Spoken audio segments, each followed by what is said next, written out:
Coffee and Headlines is brought to you by the generous support of our viewers and the following community partners: Best Cord Cutting TV, Bravo's Restaurant Bar, El Rey Lounge de Versalles, Joint Boutique Hotel and Cowork, Monson Brewing Company, Puerto Vallarta Neurofeedback, Puerto Vallarta Owners Reps, Oculto, and Siam Cocina Thai. Thank you for your support, and thank you for supporting our community partners.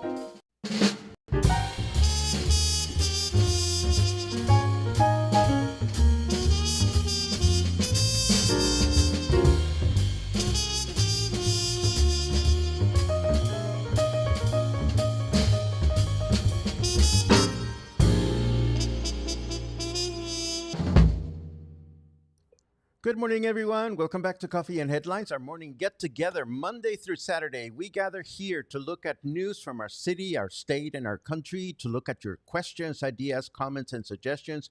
We combine all this information. We put it to good use as a community of English-speaking locals living in Puerto Vallarta, complemented by a beautiful community of people that watch from far away, but whose hearts are close by. It is a pleasure to see you today. It's another Monday. It's another week.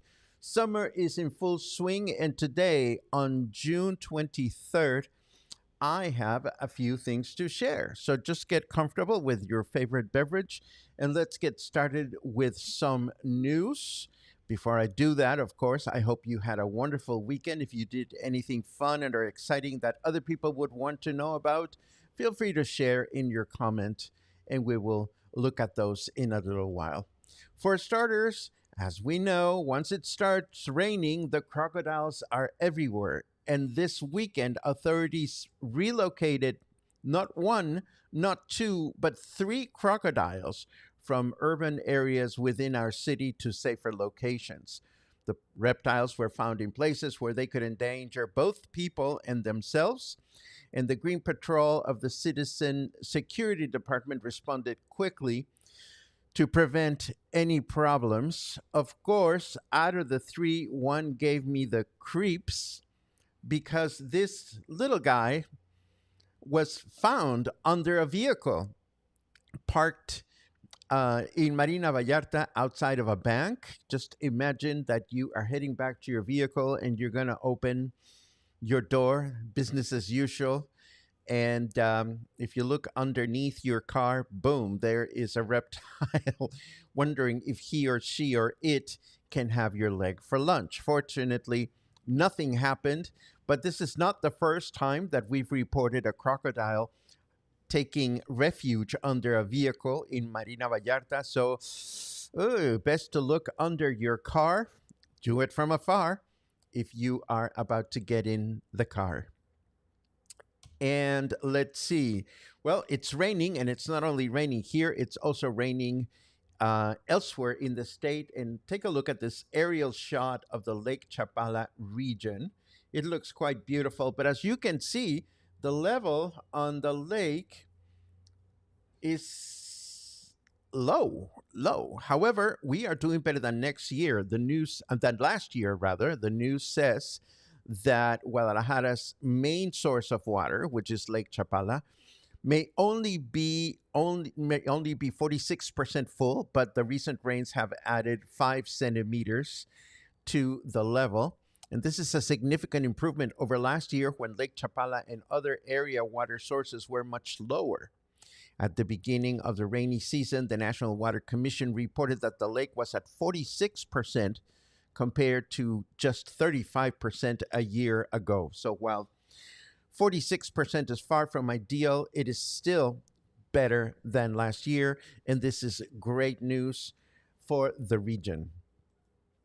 And of course, after the conflict between the United States and Iran escalated over the weekend, Mexican President Claudia Sheinbaum issued a message on social media in which she quotes Pope Francis. So I now quote her message. She said, "A wise man, Pope Francis, said something that is extremely pertinent at this moment. War is humanity's greatest failure. There is no future in destruction, but in fraternity. Peace is not only the absence of war, it is the construction of justice. Mexico will always be a factor of peace. And these are the words of President Sheinbaum. And last, in our first block of news, there continues to be some controversy around the news that we shared about Corazón de Niña, the local shelter. They have categorically denied having been closed after rumors were spread on social media and in some media outlets following an operation carried out by state authorities. But I've seen this posted in different places. According to at least two media outlets that I follow, the Office of the Attorney General for the Protection of Girls, Boys, and Adolescents visited the foundation in Puerto Vallarta to carry out a routine inspection to ensure the safety and well-being of the children, and 28 underage children were taken into protective custody, and 23 have since been reunited with their families as per the agency's press release. So, is the place open or closed? We don't know. The question would be, where are the children? Are the children at Corazón de Niña or not? And of course, and unfortunately, I've seen a lot of comments on this on social media. And what I can encourage everyone is to just look at reliable sources of information. If anybody from Corazón de Niña is watching and you would like to make a statement about this at the spotlight, you are more than welcome to join me for an interview, as we want to make sure that we are reporting what is a fact and not what is made up or hearsay. Let's take a quick look at the weather just to see what's going on out there. And let me put it up on my other screen. Snarky Weatherman says, rain stopping in a few seconds. You can stop loading your loved ones onto that life raft. Fair enough. We had a good amount of rain this weekend, not as much as I thought we would get. Right now we are at 29 degrees. Humidity is at 75%. And our weather forecast indicates that today we will have rain in the morning with thunderstorms in the afternoon, a 56% chance of rain, a high of 32, and a low of 24. Tomorrow, Tuesday, we will have rain in the morning with thunderstorms in the afternoon, a chance of rain of 79%, a high of 31, and a low of 24. And then Wednesday, we can expect rain in the morning with thunderstorms in the afternoon, an even higher chance of rain, 81%, a high of 29, and a low of 24. So we are starting a wet week. We'll keep you posted if anything changes there. Now, they do say that ask and you shall receive. And they also say that if you already know that you have a no, why not go for the yes? And this is something that local entertainer Beto Sempere is doing. He is raising funds through oh my God, what is it called? GoFundMe. And he explains, this fundraising effort will fund my annual artistic training trip to Europe in the summer. This trip includes classes in ballet, contemporary dance, jazz, urban dance, Latin rhythms, and more. I will also participate in conferences, festivals, museums, exhibitions, and concerts, says the entertainer. Upon my return, he adds, I will continue working on several projects, such as the 4th season of the Coco musical and the 3rd edition of the Pata Salada Festival, thus contributing to a positive impact on society. So if this strikes a chord with you and you wish to support Beto Sempere, you will find his GoFundMe in the show notes right after the broadcast. And of course, Saturday was lovely. We went to Lucha Libre, and Lucha Libre did not disappoint. There was a little bit of everything. I mean, there were dogs flying.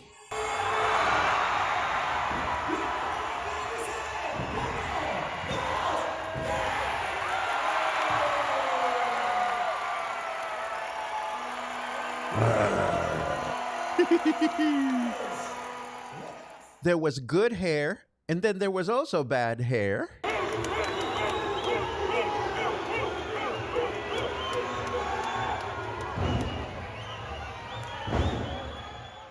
There were emergency landings off ring.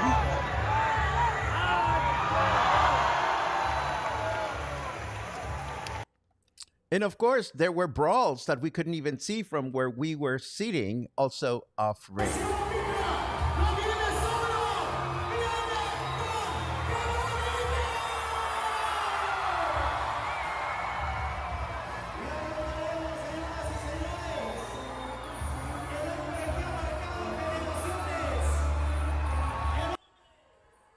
And of course, there were the usual English speaking friends that we always run into at the Lucha Libre. A shout out to the Chapmans who were there. And I know that other people were there because I saw your comments after I posted our photos. The next Lucha Libre match has been already announced. It'll happen during the month of October, so I'll keep you posted as the date nears. These are getting huge and so much fun. And it's such a great way to get rid of like just energy. And it is absolutely fun to watch people of all ages, families, children going nuts over the staged violence. Remember, this is all staged. It may seem a little bit alarming, but it is a lot of fun. And with that said, let us dive into your comments just to see what you're up to or what you were up to over the weekend.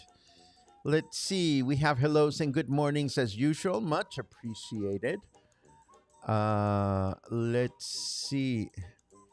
Oh, Jim reports that it's hotter in Chicago than in Puerto Vallarta. Well, I certainly hope it's not as humid as it is down here. I personally can endure heat, but when the humidity gets too high, that's when it gets complicated in my little book. More good mornings, more good mornings. More good mornings.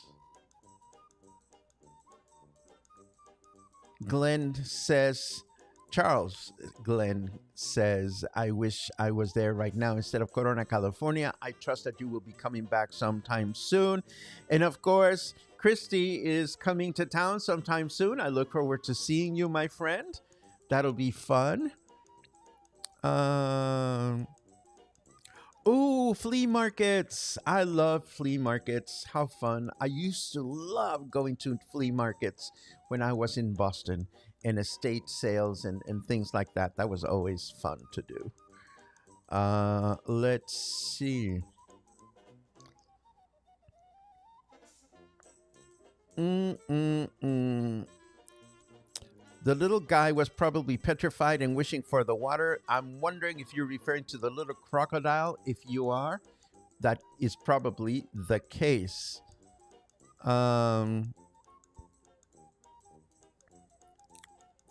Let's see.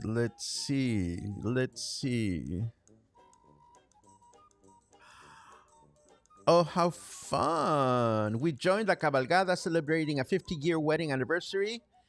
That is so much fun. Look, I'm glad that the rain is not preventing you from enjoying your horse rides.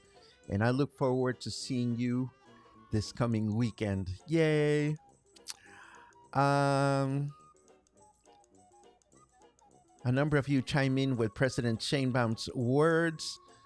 Barbara says the info on Corazón de Niñas is confusing. A friend called and was told that all children are still there.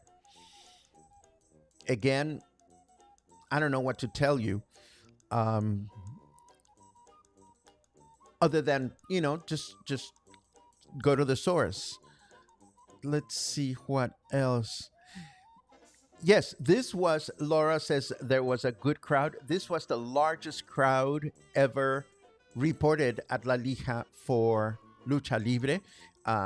Hats off to Jorge, the organizer. His last name is Villela. I said that his last name was Dueñas in my interview, which is really bad. Jorge Dueñas is a raicilla maker. and Jorge's last name is Villela. He is the man behind the website that represents and organizes all these fights. And it's no small task. I mean, there's security, there's ambulances, there's personnel, there's people that help you find your seat. There are people authorized to sell food and beverages. I mean, it's a big logistics challenge. And it was raining when we got there, so people were waiting in line. We were waiting in line in the rain to get in. So hats off to the organizers, because it must be very complicated to make something like that happen.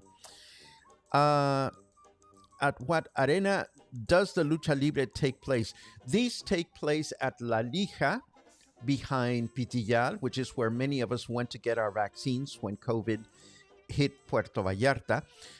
There is another place called Demonio Blanco that has lucha libre, but unfortunately, Demonio Blanco is a little bit smaller. So these series of lucha libres that we've been enjoying for a little over a year take place at Demonio Blanco. Um, let's see. I think we are pretty much at the end of today. Carlos, it is good to see you. ¿Cómo estás, papazote? And this is a good time to wrap things up.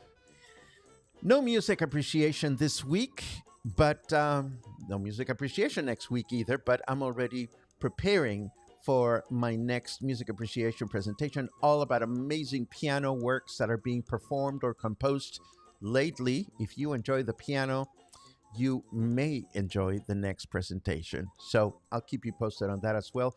Have an amazing week, and I hope to see you tomorrow morning for more coffee, more headlines, and more stories. Take care.